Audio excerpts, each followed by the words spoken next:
Who is Randy? Don't bring anyone mother into this. Yo, mom in the fucking stand! It's nuts. Oh, you know, an appearance you didn't mention that you did was Dr. Drew's show. I did Dr. Drew's also, and it was nonstop for me last week. I started to get messages like, hey, man, what do you promote? Are you doing a bunch of press? I was like, it just happened this week. Well, because you were on the road for so long, and I think it kind of got backlogged where people would ask you to do things. That's true. And then you're like, how about I'll do it this week. And then what happened was the other things just were added to it after I had committed to a few, and I was like, well, I guess I'll just keep doing it. Well, anyways, what I wanted to bring up, yes, of course, he's amazing, of course. Him and Mike Catherwood. Yeah, who's great. Who's great too. He's so sweet. Is Anthony Bourdain. We never spoke about him. I cannot believe we have not talked about Anthony Bourdain. Well, I'll be honest that I didn't even want to talk about it last week because I was so upset. And I'm such an admirer of his. I read all of the books. Mm-hmm. I've been a fan of his since 2005. And I was really upset. I think it took 3 days before I finally could let the news sink in, and I'd forget about it, and then I'd remember and just be like, "Oh my gosh, I can't believe he's gone." It really it affected me too. I mean, you know, it also he became one of those personalities that I kind of just took for granted as being there. Yeah, right. Yeah, I know you're talking about. Yeah, you're like, I like him a lot. I really like him a lot. Yeah. I kind of, you know, I mean, first of all, look, I just don't watch a lot of anything anymore except for it's like murder, nighttime. killing. Yeah. Well, you know, when it's time for me to watch something, it's 9:30 at night, and it's usually a movie or a show. Yeah. The scripted, you know, and I watch what I watch, and then that's it. I don't have that much. So I really don't watch that much TV anymore. And, you know, his show's on CNN. But I've been, you know, a long time fan of Bourdain's. And for me, it started with Kitchen Confidential. Yeah, that book is amazing. That book is amazing. And if you've never read it, and especially if you were already a fan of his and you just like, oh, I never got around to reading it. Read that book. It really, I mean, remember when that book was a bestseller? And I'm pretty much a skeptic on all forms of entertainment. Yeah, like, well, they'll be like, Tuesdays with Maury. I'm like, I don't want to fucking read that. It's bullshit. Dude, Oprah put him on. Did she put him on? That's how that catapulted him into the fucking... Really? Yes, because she got a hold of Kitchen Confidential, and he had put these tips in there, like don't order swordfish in a restaurant because of worms. And the days of the week. I remember all that stuff. Don't get seafood on a Sunday but or whatever. All his, you know, if you watched him host No Reservations or Parts Unknown on CNN or any other things, you know, you realize that those voiceovers that he would do narrating the show were written or spoken were in his words. Oh, he would write the copy. And there's a poetic quality to the way that Bourdain summarized things, described things. I mean, he really was a gifted writer. Certainly. A gifted writer, you know, had a really original point of view on the world. But if you don't know that book, you're just watching it, you're like, you know, you might go like, wow, this guy is good at this. It's a whole other peek into his talent because he really wrote in such a I mean, it's kind of book where it makes you want to go out to a restaurant that night. Yeah. It makes you want to be a chef, makes you want to cook. And he had like that rock star a punk quality. rock. Yeah, punk rock quality. What was great about Kitchen Confidential, well, first of all, you know, he had 2 failed novels before that. He was writing mystery novels.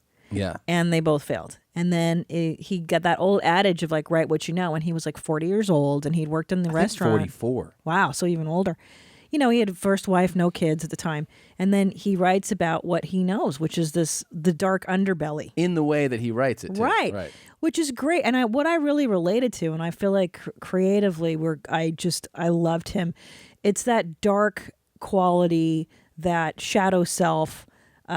It's kind of why I love comedy, because it's all the dark, it's the derelicts, the masturbators, the fuck-ups, the street people. With a comedic sensibility, too. Oh, it's great. Because he's not writing it like... He's not doing fresh produce. It's one of the most important things to have in a restaurant. Yeah. He's writing it like a comic, like basically. A scumbag, you know? And he had problems with addiction and heroin, and he talks about that in the first book. But and by the way, this is jumping around, but he did do speaking in Evening with Anthony Bourdain.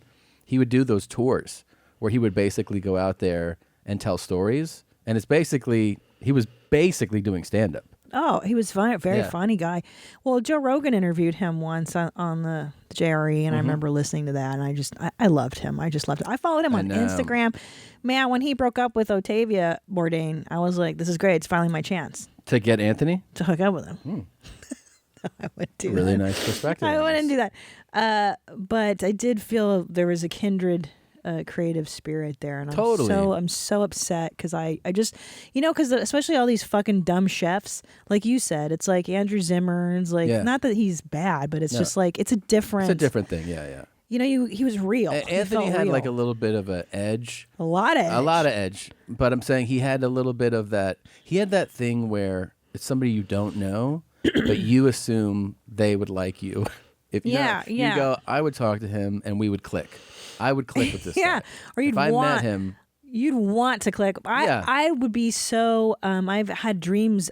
The night he died, I had a dream about him. Remember I told you? Yeah. I dreamt that we were in a New York City cafe, and I was too afraid to go up to him because he's cooler than me. yeah. And I was like, oh, Anthony Bourdain, he's so cool. And, Yeah. and that's how I've always felt like that guy's cool. We're not. That guy's fucking cool. Yeah. He's, yeah. And and anyways, bringing back Drew because they categorize this suicide as impulsive, Right. which I was like, is that Unforeseen and right? Is that really how that works? Now, I'm not obviously an expert, and but Drew brought up a great point that this guy was essentially a heroin addict and left untreated, just kind of went from heroin to alcohol or workaholism or whatever. Like he would Yeah. just fill that need with other things, and he never went treated. It struck me before when I would just watch the show and seeing him, enjoy and drink a bunch of different types of alcohol. Dude, he did ayahuasca on his first series, I think. Well, that one strikes me. No reservations. Yeah, that's less of a thing in my mind. But to do ayahuasca on your TV show is No, fucking nutty, right? It's nutty, but I'm saying that all the times where I saw him enjoying booze, Yeah.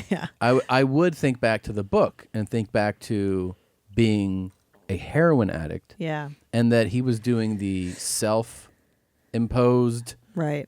medication of like, well, I'm leaving the hardcore thing, but I'm gonna supplement medicate with something this. else. Yeah.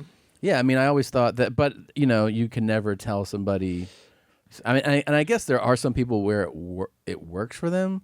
According to Dr. Drew, who's an addiction specialist, anyone who's going from opioid addiction and not going clean, but like doing other Supplementing. he's like whatever. it's so you're just playing with fire the whole time. It's super dangerous. Well, he mentioned that TV show Patrick Melrose on Showtime, and I started to watch it, and it's a pretty great that's what Drew says. It's a representation of somebody going from heroin to just booze to try to wean themselves off of heroin, and it was so dark I tapped out. Really? Yeah, and I was really into it because that guy Cumberbatch. Yeah.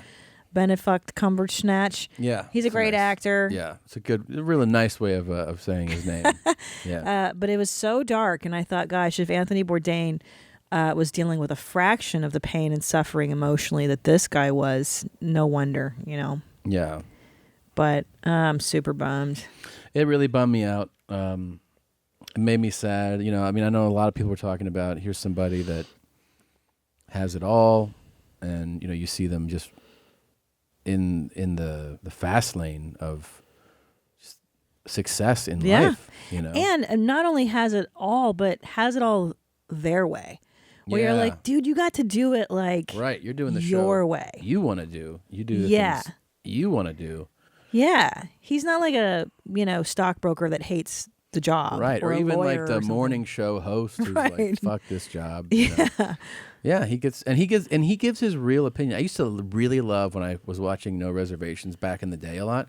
My favorite things were when I think he was going to Greece one episode, and I want to say he was like, "I fucking hate lamb," Yeah. Yeah. And he's like, "I'm not looking forward to it." doesn't And I was like like, it. "Oh, this is so real." Yeah. That this guy he's not.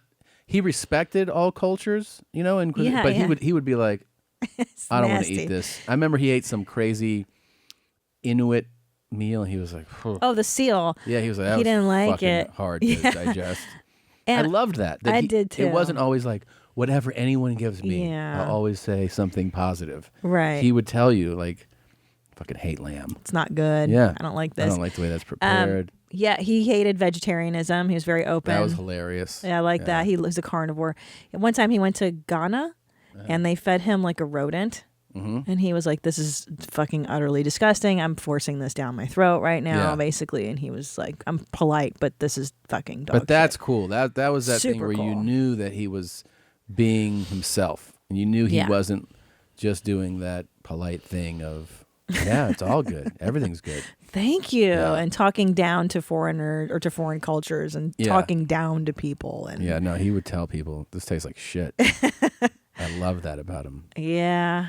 He'll be missed. God He'll damn really be it. missed. I've thought about him a lot since that happened. Me too. You know, he's one of those guys you feel like you really feel like you knew him. Well, I think we, yeah. And I think we had a few mutual acquaintances, people that had known him, and I would hear things about, and him between all the personally. shows and I mean, you obviously, it's kind of like we knew him the way, I don't know, like certain maybe listeners of this show know us. You tap into something and you get to know someone for a long time.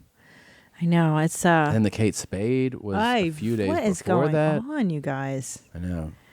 It's crazy. Well, on the good news is my shrink was telling me that a lot of people have been reaching out for therapy. That's since awesome. These 2 suicides, so that's good. I've definitely had messages like that, and I always encourage people to reach out. People reach out to me. I'm saying sometimes when they're like going through this depression, it's like always seek help, please. Yeah, because I keep Googling Anthony. I was like obsessed with this story. Yeah, I couldn't of course. believe it.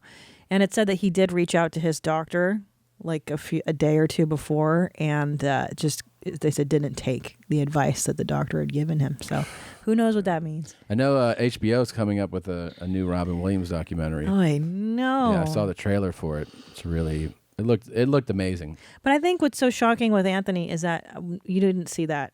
Well, I didn't see Robin Williams coming, but when you go, well, he had some illness that he was dealing with, right? Robin was, yes. Yeah. Robin was dealing with like a serious early onset illness. Yeah. And a medication, and he knew they basically told him it was going to be, all downhill from here. So he was like, I'm out. I think so. Plus, he'd suffered from depression for years and years. That's so nutty. Yeah. Kate Spade had suffered from depression for years. Right, and she didn't want to seek treatment because she felt it would tarnish her brand, which is so sad. Like that, it's so sad that there's still a stigma on getting treatment. It's ridiculous. Okay. Anyways, guys, I wanted to address it because I feel like it was an elephant. Like, oh, these 2 aren't going to talk about. No, I know. It's so silly. I think we just didn't last week. I wasn't ready. Yeah. I was like bummed out.